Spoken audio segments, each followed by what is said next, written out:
So we're getting into the hottest time of the year here in Minnesota. And anyone with the heart condition needs to be extra careful. Experts say almost a quarter of heat-related deaths are attributed to the interaction of high heat and cardiovascular disease. So Dr. Joshua Buckler, a cardiologist with Allina Health, joins us with some important information that could save lives. Dr. Buckler, thanks for joining us this morning. Thank you, AJ. Thank you, Heather. So walk us through the concerns when it comes to being exposed to things like extreme heat.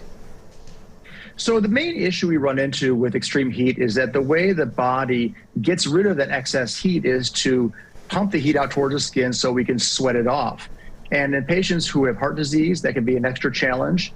They run into problems where the heart can't pump hard enough to get enough heat, so they can become overheated very, very easily. This is particularly the case when we have high humidity like we've been having. If you think about dogs who pant to try to get rid of the extra heat, humans push it out through their skin. Well, when the humidity is high and you can't sweat it off, you're at high risk of developing heat exhaustion very quickly.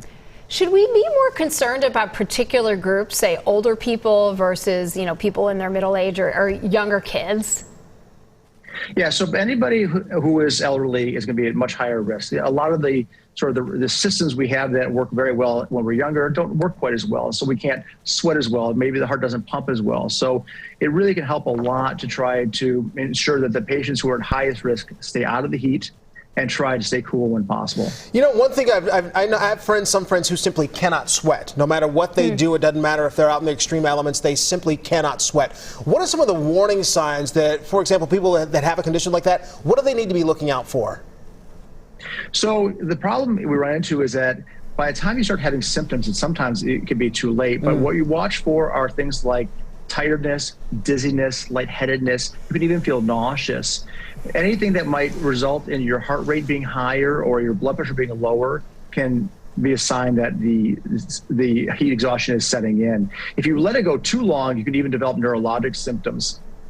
One of the things that you mentioned before is that we have this dry, this humid weather that we're dealing with. What are you seeing right now in the hospital? Are you seeing an influx of people coming in dealing with some of these symptoms now?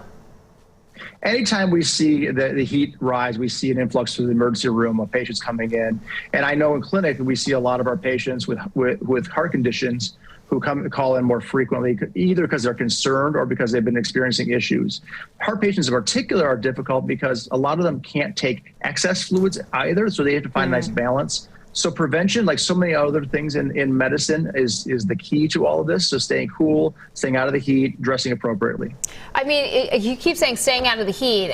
Sometimes it's a little easier said than done, but I do see people middle of the day, 90 degrees outside, running on the trails, running around the lakes. And I wonder, even if you are so healthy, is that something that you should be doing?